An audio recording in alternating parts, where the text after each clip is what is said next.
What is up, everybody? It is Og here, back with another video, and today we're going to be looking at my highlights from the past week of streaming, and one video in particular, which is going to be SM clear in basically virtual reality mode. It was insane, guys, and I'll talk to you more about that in just a second. But first, I want to say that this was a great week of streaming. Thank you, everyone, for the support. We got down our BRD pool, and I have a video of that playing in the background right now, and that is going to be linked above and down in the description. And we also got an improved BRD pool, which I think is honestly going to be the meta for power leveling in the level 50 to 60 range. So I'm really excited to release that for you guys. Also wanted to let you know about my upcoming stream event. So on March 4th till March 8th, I'm going to be doing a stream challenge. And basically what I'm going to be doing is playing about 16 to 18 hours a day and trying to go 1 to 60 in that 5-day span of real life time. All power leveling up a warrior, and I'm bringing 3 people with me. It's going to be a ton of fun. Definitely tune in. And I'm also have decided that I'm going to donate 100% of the donations to charity. So I still have to figure out exactly how I can set up that plugin and everything like that. And we're going to pick a charity in Discord, but I'm really excited about that. And it feels great that I had the opportunity just to be able to give back at this point so early on into my streaming. So I'm really excited about that. I also have some upcoming videos I'm going to be releasing this week, which I will tell you guys after this video because I don't want to make you wait too long. And I also will walk you guys through the talents and gear that I used to do this pool after the video is done. So, just a little bit of background. My friend Avatic also streams. He streams on the Alliance, and he does similar power leveling for free in his stream. So definitely check him out. I'll have his link down below. He raided my channel with some of his viewers, and they came in, and we were having a good time chatting. And then they started talking about some pools that he does, which one pool is where he zooms in all the way and then tries to run through. And I don't know if he's successfully done it. It's not easy, but it's really entertaining to watch. I decided to up it a little bit and go without a UI, and it was a ton of fun and really crazy. So I'm going to walk you guys through that pool and walk you through exactly what I was thinking during that entire thing. So let's jump into that. All right, so we are eating up here. We just tried to do a run where I try to do it without my glasses, and I am as blind as a bat without my glasses. So I died. So the door is going to be open at the cathedral, but no mobs are dead. It's a safe run. And you can see that basically from this loaf of bread that I'm trying to shove into my mouth and I guess drink at the same time, I am in completely VR mode. And I decided, you know what? I'm even going to turn off everything so that I don't even have my action bars anymore. So here we go. We're going to buff up. We're going to turn everything off, and we are going to do this run. And it's crazy. I forgot to turn off my alerts and everything like that, so my bad on that. But we're going to get started. It's going to be a standard pool. But right now, I feel like I'm moving so slowly. I don't know what it is, but I guess like when you're at max range, you feel like you're moving a lot quicker than when you're zoomed in. But I'm like freaking out at this point. I have no idea how this is going to go. This is my first time ever trying to do this. But it seems pretty cool. My biggest concern is these jumps. And honestly, I completely forgot where I was going right here. And I just started going over and jumping on this platform. I was like, all right, let me do this jump, thinking that I'm like halfway through the run. But it was the very first time I pulled some mobs, and I'm just sitting here thinking, this is not going to go well. But we come into the main hallway, we pull all these mobs.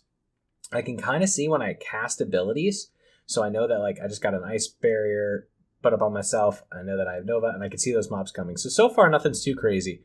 But I know I'm getting hit a little bit. There's a blink, and I think I'm arcane explosioning in that point. Like, it's crazy. So I jump over this ledge, and honestly, jumping over the ledge was a lot easier when you're zoomed in, but jumping up onto these ledges was so much more difficult because you can't really see like where you are. So I'm just constantly trying to rebuff. I know I need to blink around this corner, so I blink around the corner, and I'm immediately around the side. And I'm thinking, all right, this has been pretty clean so far, so I should have a decent amount of mana, I would say. So I'm coming around the side. We're going around the backside. I decide to Nova here, which I normally don't do, but in my head I'm thinking, I don't know where these mobs are. And here, I get hit by a slow, and I'm like, oh crap, I don't know if it's a frostbolt, I don't know if it's a slow, I just saw my character move a little bit slower, so I immediately trinketed. I'm not dealing with that, just keeping the run going. I jump up onto this wall, and I know that they gotta be close, but I really have no idea where, so I'm really just trying to hurry as fast as possible. I use my mana ruby because I'm figuring I probably don't have a ton of health left. So I jump up onto this, fire blast that guy, and then I'm thinking, okay, I'm in a pretty decent spot. I pop my gyro reflector so I can't really get slowed coming around this bend. And I think, okay, I got to be in a decent spot. I look behind me and I'm like, holy crap, there's so many mobs. They look huge.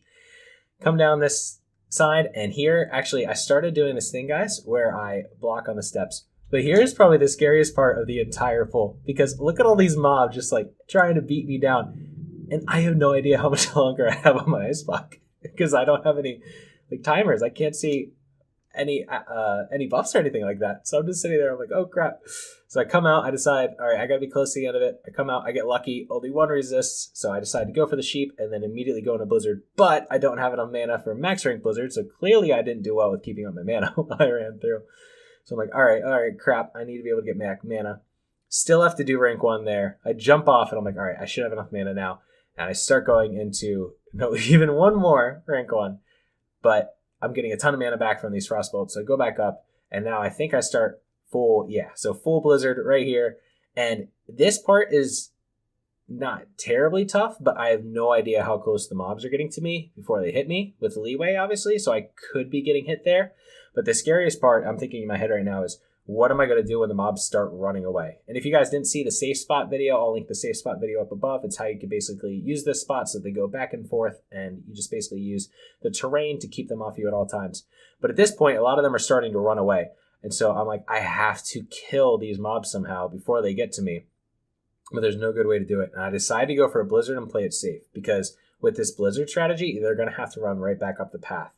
So now I'm just trying to kill all the mobs. I have no idea how much health I have, but I know that it should be decent because I don't think I got hit by any mobs during the actual clear.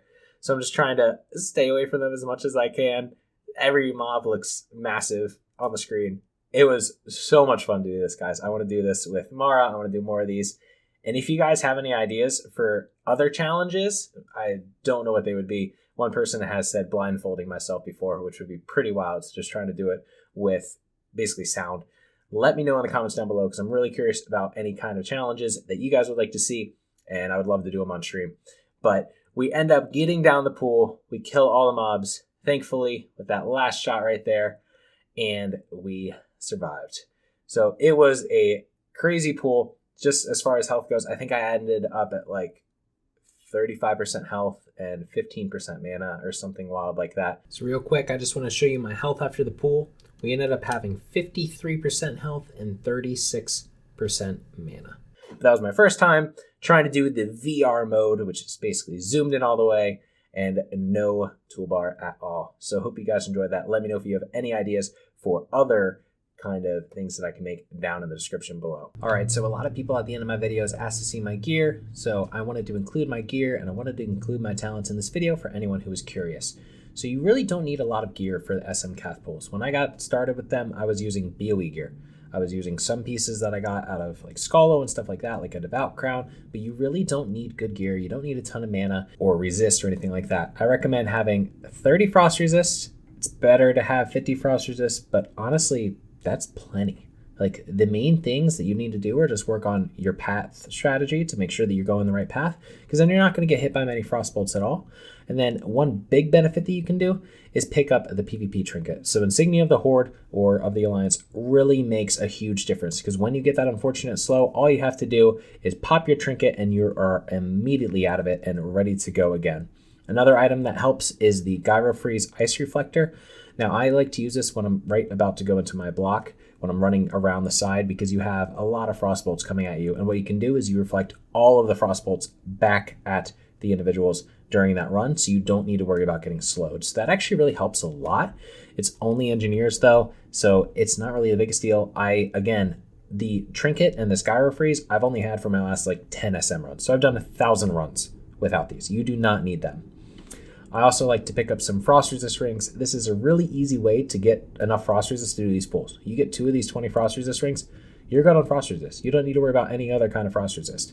But I pick up some arcane resist as well, because even though the slow spell in Wowhead says it's nature, I don't see how it could be nature because it's a slow. So I'm pretty sure it's arcane, even though it says that. So I pick up a little bit of arcane resist with my Emperor Seal the Owl. From there, I'm just going pretty much max in and stand. So I got Dragon Rider boots, Necropile legs. I got really lucky in raids recently, and I started picking up some BOE gear and some raiding gear. Now, I don't raid on this tune, but I was just trying to get a little bit of gear so I could get ready for the BRD farms and the strat farms. So I picked up the Arcanist belt, Gloves of Hypnotic Flame, Netherwind Crown. Again, you guys don't need all this gear. It's just extra beneficial.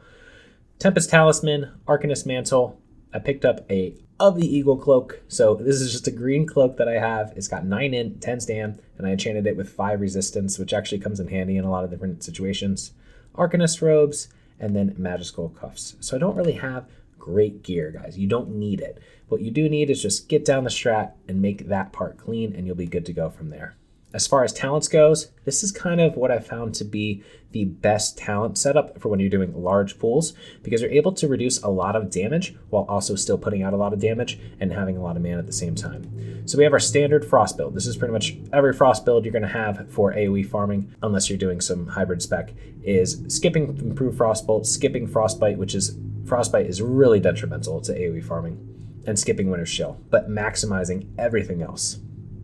Then I come over to the arcane tree, and the first row isn't really important at all. I mean, it's good to get arcane subtlety to reduce your target's resistances, but outside of that, I mean, it's just arcane explosion stuff. So this row, however, the second row is huge. The magic absorption increases all resistances by 10, which is great, and causes all spells that you fully resist to give you back 5% of your total mana with a 1-second cooldown. Then 3 points into arcane concentration, and then 1 point into arcane resilience. If you want to go 4 points into arcane concentration, go for it. Perfectly fine. If you want to get some dampen magic and skip some clear casting, go ahead. It's whatever you guys would like to do, but I typically run this spec, and I found that this helps the most. So before we close out the video for the day, I just wanted to let you guys know that I started using the community section of YouTube where I can basically ask you guys polls, and you guys really seem to respond to that. So thank you so much for that. And I really want to tailor my upcoming videos towards your responses. So in the next week, as a sneak peek to what videos I'm going to be putting out there, I am going to be putting out a Mara versus ZF comparison. Which one is actually best? We're going to put them up head to head, matching different criteria, and see which one wins out. And we're also going to be doing the BRD 3-pool strategy, but with 2 mages, which I think is going to be the new meta for power leveling. It got 100k XP per hour, and it's an easy 125 gold per hour for each of the mages if you're selling the runs. So definitely tune into those, and I might try to fit in one more video. I just don't know if I'll have enough time. All right, everyone, that wraps up today's video. I hope you all enjoyed it, and if you did, please subscribe and leave a like and a comment below to let me know so. And if you guys have any other ideas for any other videos, please let me know in the comments below. Also, check out the description for the Twitch where I do all this live, and also for my Twitter and Discord where you guys can be notified of any future updates and when I'm going to go live on stream. So I'll see you guys in the next video.